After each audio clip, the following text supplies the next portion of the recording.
So we're going to look at how to add cyclists to this model. This is a simple T-junction traffic model with just cars and other vehicle types at the moment, no cyclists. First thing we're going to do is, if you've created a new model, you're likely to have a cyclist vehicle type in your list of vehicle types. If you don't have a cycle vehicle type with base type cycle, you simply need to add a new vehicle type and change the base type to cycle and rename it as appropriate. But I have one because I've created a new model here. So first thing I'm going to do is go into my demand and go into vehicle type proportions, and you can see that you have the option for cycle. By default this is set to 0. I want to add more cyclists, so I'm going to change that, but I'm going to change it to something like 30%. Balance that, comes out at 23%. Then I'm going to go into the visualizer and refresh. And now when I play,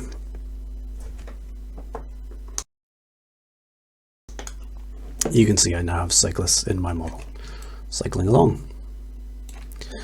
Now by default they will not animate, they will just look static. I'll just follow the cycle around so we can see that as it progresses. Along it goes, but with no animation at the moment. However, over in the styles menu here, I have the option for animated active modes. If I turn that on and play, our cyclist will animate, and the more time steps per second, the smoother the animation will be. Here we have an example of cyclists traveling two abreast in a lane, so they'll be able to cycle side by side in that lane. But if we watch their behavior as they interact with cars, you'll see that the car is unable to progress beyond the cyclist, as it has to follow it. You can see the car is following the cyclist at the moment.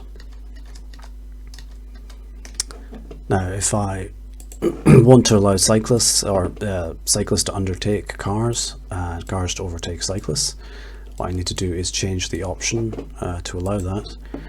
In a link we have a narrow vehicle passing property. Setting it to none means that cyclists cannot undertake cars and cars cannot overtake cyclists. No heavy vehicles means that cycles are unable to undertake heavy vehicles and heavy vehicles cannot overtake them. And all vehicles means that cyclists can undertake all vehicle types and all vehicle types are able to pass them if they're in the near side position. I also have the option in the category editor for the same properties, but that will be done at category wide level. So at the moment I'm going to set this to all vehicles and return to the visualizer. Now as I simulate, I'll wait for a car and a cyclist to appear. And here we can see that the cyclist and the car are able to drive up next to each other and pass. Similarly, cyclists are able to pass here and cyclists are able to pass here. Now had I used the no heavies option, the cyclist would be unable to undertake the HGV, but because I've turned that option on, they are able to undertake and travel away.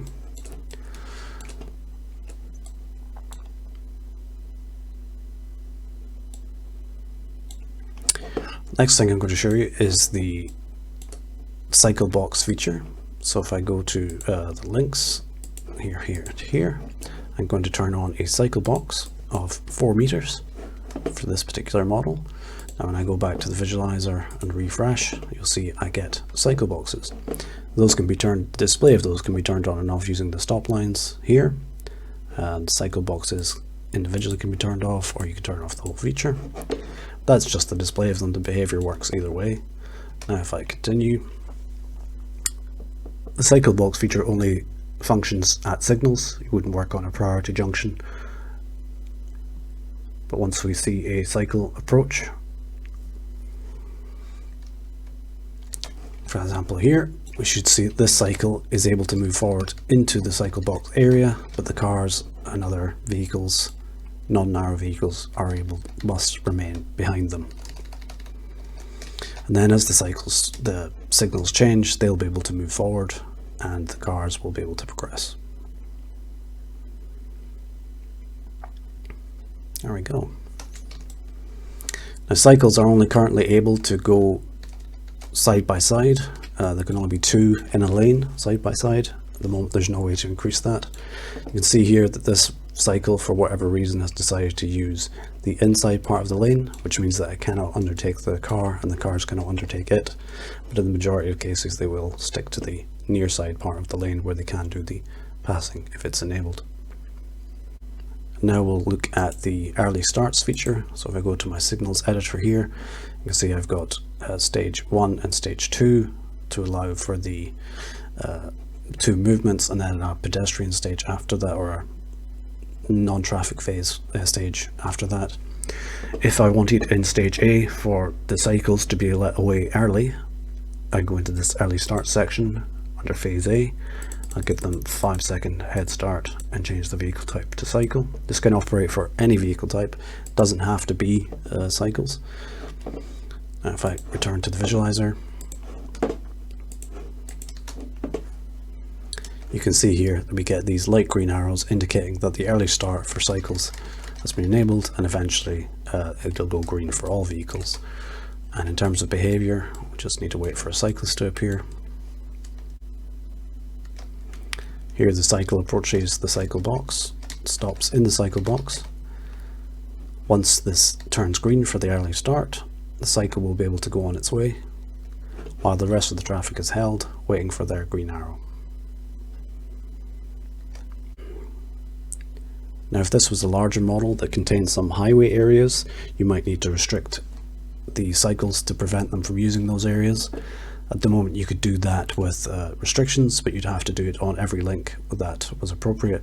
So also new in version 26 is that for categories you can apply a restriction to that category, and that will apply to every link that has that category, and there's no way to override it. So for example, you could have a PT only, or a cycle only, or a no cycles restriction, and that would prevent those vehicle types from using those links that are assigned that restriction in that category. So if you wanted to restrict cycles from using all motorway areas, you just assign all your highway or motorway categories to have a no cycle restriction, and that will force the cycles not to use them. Could also use it for small areas of the network where you didn't want HGVs to use urban areas. You could specify a no HGV restriction on that category and use that for those areas. Another new feature in version 26 is the pedestrian visualization feature. So if I wanted to add some pedestrian visualization to my model, I will just select all the links in this particular model, and I will set them all to have a pavement, which will appear. Now that I've added pavements to my model, I simply need to toggle on the pedestrians and you'll see them appear. By default they don't appear with any animation, but if you turn on the animated active modes, then they will start to animate, and the more time steps per second, the smoother the animation will appear.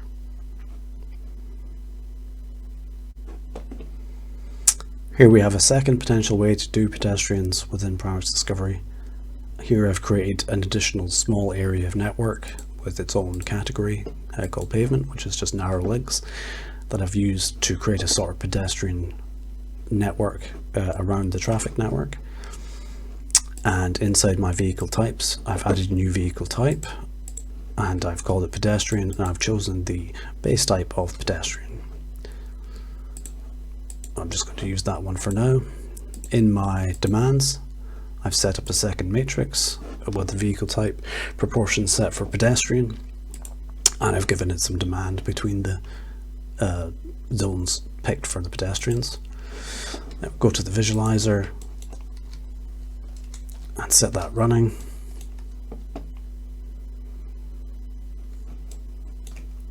And what we'll see is that we get some pedestrians using that area of the network. I go into styles and I can turn on the animation. It does cost more per frame for the animation, so depending on what you're trying to do, you may or may not want that turned on. For speed issue, I'm going to turn it off for now. And you can see pedestrians will approach and wait at the crossing, and depending on which journey they're making, they will when they get the green signal, they will be able to traverse through the network.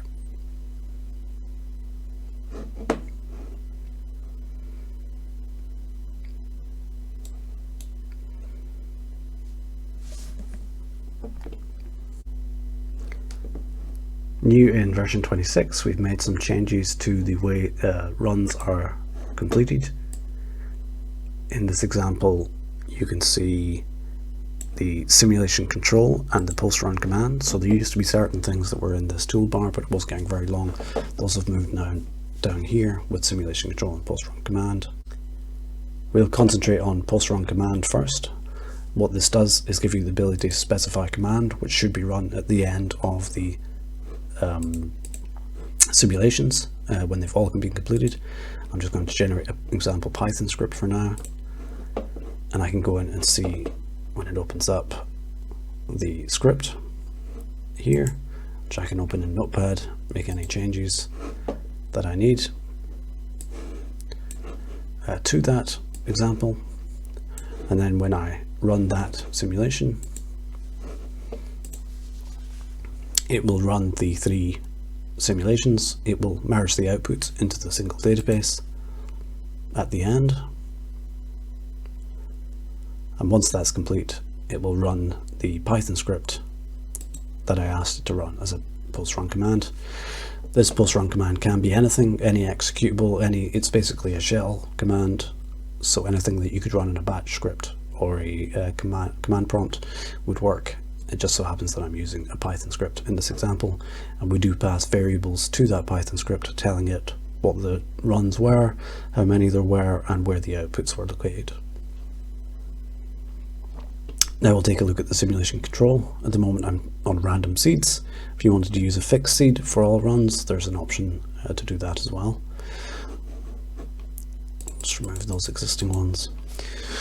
So also new in 26 is that you can turn on stop runs when exceed a total vehicles count of. So if you expect your simulation to have no more than a maximum of 300 vehicles or 1,000 vehicles, and you know that it's gridlocked beyond that point, you can set that as a limit in this option, and then when it reaches that level of vehicles, it will automatically kill that run. So I've set this to 72 and set that running. As you can see, my first simulation reached that level and was terminated. The second one also reached that level, and the third also reached that level. So in this instance, all of those were terminated. Now if I turn on retry runs which have exceeded the maximum vehicle count, we can get a maximum of 3 retries for each run.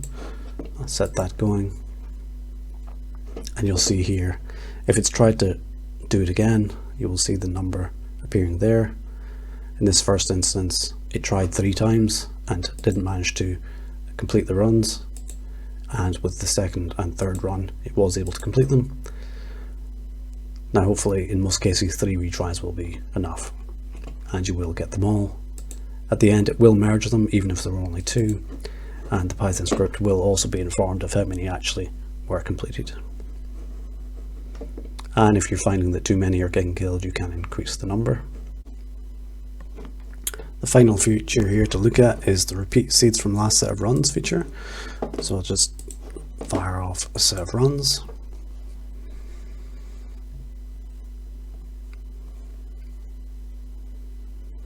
Once that's complete, we'll then have the option to repeat the seeds from the last set of runs. So if I want to repeat exactly that set of runs, but I forgot to collect a certain type of statistic, I'd be able to turn on that statistic, repeat the seeds from the last set of runs, set that going, and repeat that set of runs using the same seed again. So we should be able to see here, this one completed with 38 vehicles remaining, 34 and 34, and here we get 38, 34, 34, a good indication that it has actually used the same seed again. And there's complete. Now in order to repeat that last set of runs, you must have still the last set of runs around. and it would just look at that set of runs, examine the seeds that were used, and just repeat them and overwrite them. So if you wanted to save a set of runs without repeating them, you could make a copy of the folder and then repeat the set of runs that you had already done.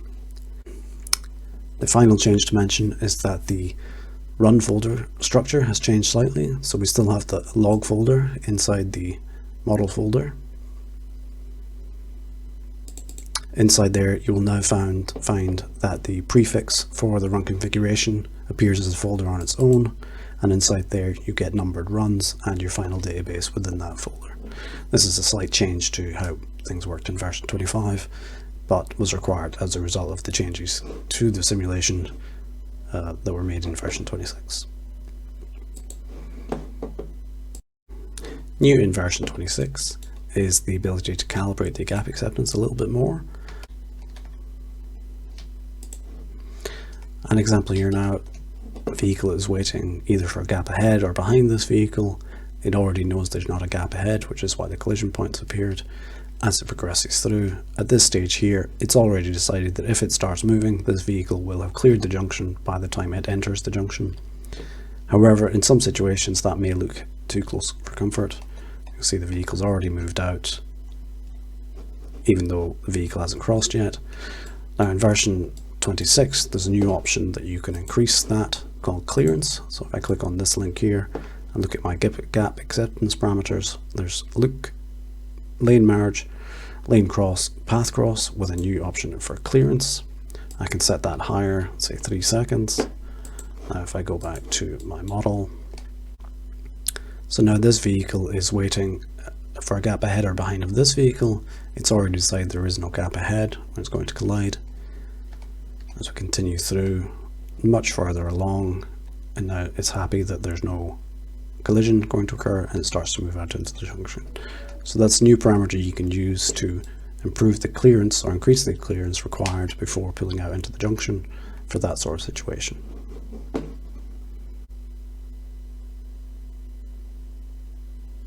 What we can see here is mini roundabout behavior in Paramics Discovery, which has been there for a few versions now. As the vehicle drives up, it has to give way to the offside, so this vehicle will have to give way to this vehicle, but there's no collision there. Here there is a collision, so this vehicle will have to give way to this vehicle here. I turn on its gap acceptance parameters. You'll see it predicts the collision there. It doesn't move. It's giving way to the offside, giving way to the right in the UK, and it's operating as a mini roundabout.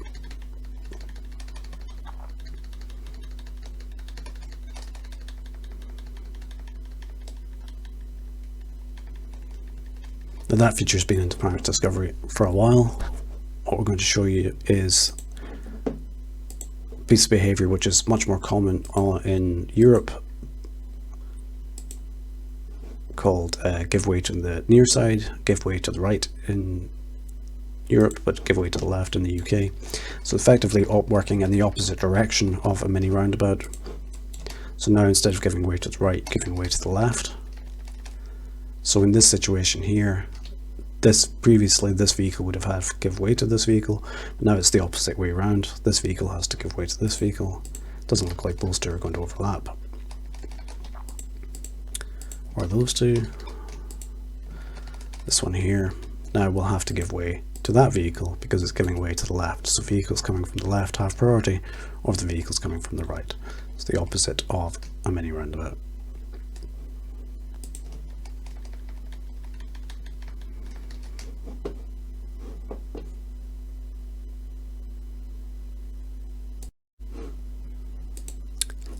New in version 26, vehicles will no longer stop and wait for a space like they did in the previous versions. They'll actually continue to circulate now.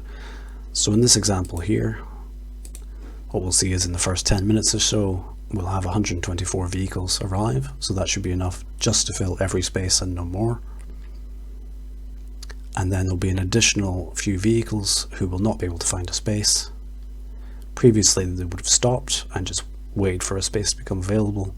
But now in version 26, they will continue to circulate, as you can see, looking for a space until one becomes available. And then at around the 15-minute mark, we will get some vehicles leaving the car park. And as they do that, the spaces will become available, and these cars which are circulating will find opportunities to go in and fill spaces.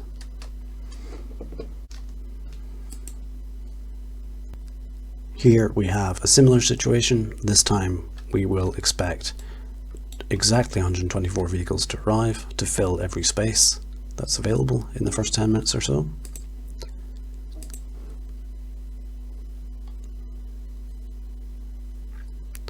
And once those have filled up, the vehicles will then start to leave the network from the parking spaces, and again there will be 124 vehicles leaving the car park. That's them all parked. Now in just a few more seconds we will start to see the vehicles empty out, and 124 vehicles should leave the car park.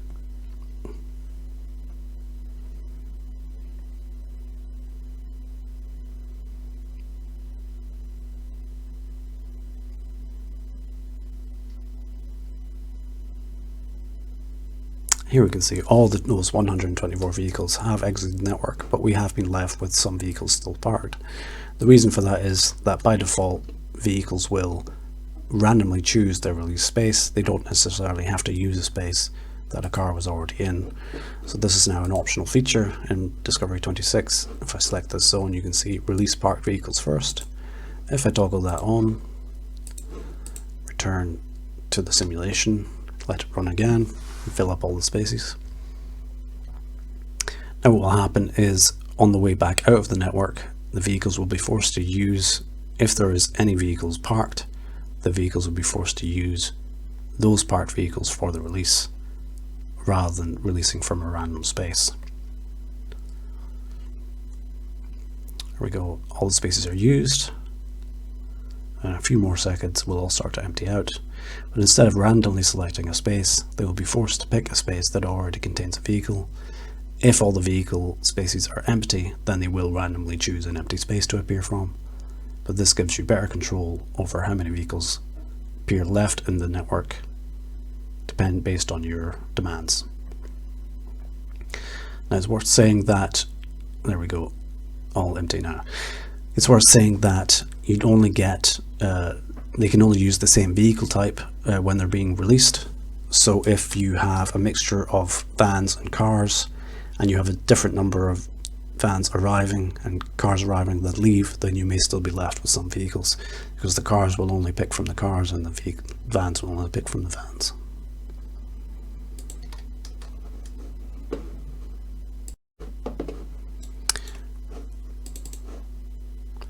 Here in version 25 we can see an issue that occurs sometimes on approach links to a roundabout. So there's a queue going all the way through the roundabout, vehicles in lane 2 to use exit on lane 2 over here. Vehicles, the blue vehicles, because they're going over to lane 2, shouldn't be using lane 1 due to the restrictions. However, because of the way roundabout approach links worked, you'll see that these vehicles actually have a lane range of 1 to 2. Even though back here they have a lane range of 2 to 2, and once they're on the network they have a 2 to 2. But there's an issue with lane ranges on this link here that allows the vehicle to use a lane range that they shouldn't otherwise use.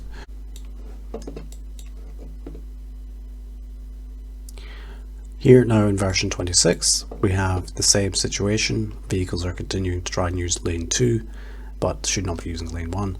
However, now they are properly using the overlapping hazards, so vehicles in this area will now be stuck in lane range 2 to 2.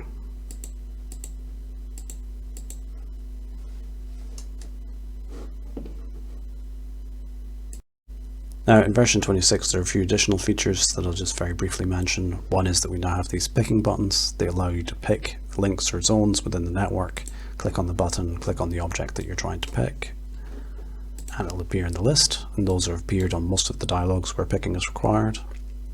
It's now possible to put stacking stop lines on all lanes within a junction, which is useful sometimes for making nearside turns where you also need a stacking situation.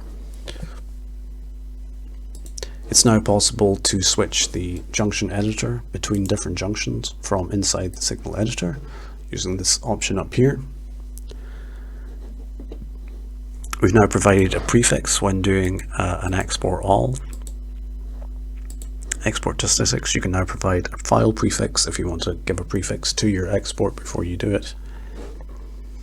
In the help menu, there's now a new option to see which graphics cards you're using, which can be useful to make sure that you're using a powerful graphics card and not an Intel one, which has caused some compatibility issues in the past. Inside the vehicle event flags, we've introduced a series of new events to do with overtaking. So one pull out, pulling out, overtaking, one pull in, pulling in. The default simulation speed for our network has been reduced to 10 on open. You can still change it, but the default is now 10. When you pick a zone now, you do get a visual indication that there is a zone selected, which will hopefully help prevent accidental picks when working on larger model with large zones.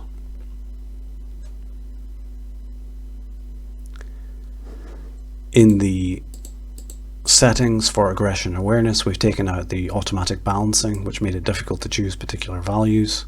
You can now adjust those as required, restore to the default or balance to 100, but it won't force you to do so, so you can pick particular values. There's now a shortcut key for roundabout lanes, which is Shift O. I don't have any in this model, but it will show you the roundabout lanes on and off, or you can use the button in the edit network here to turn it on and off as well. When simulating, you can now see the aggression and awareness of a vehicle by picking it and turning on its flag. You'll see the aggression awareness. That's a very aggressive, very aware vehicle, and this one not so much. This one a bit more average. We've added some new warnings when you have a signal stage that has 0 green time, or broken paths, or when a link appears in multiple zone portals, you'll get a warning on load. And we've also added to the vehicle shapes options a new SUV type that is available for selection as part of the shapes for the vehicle type.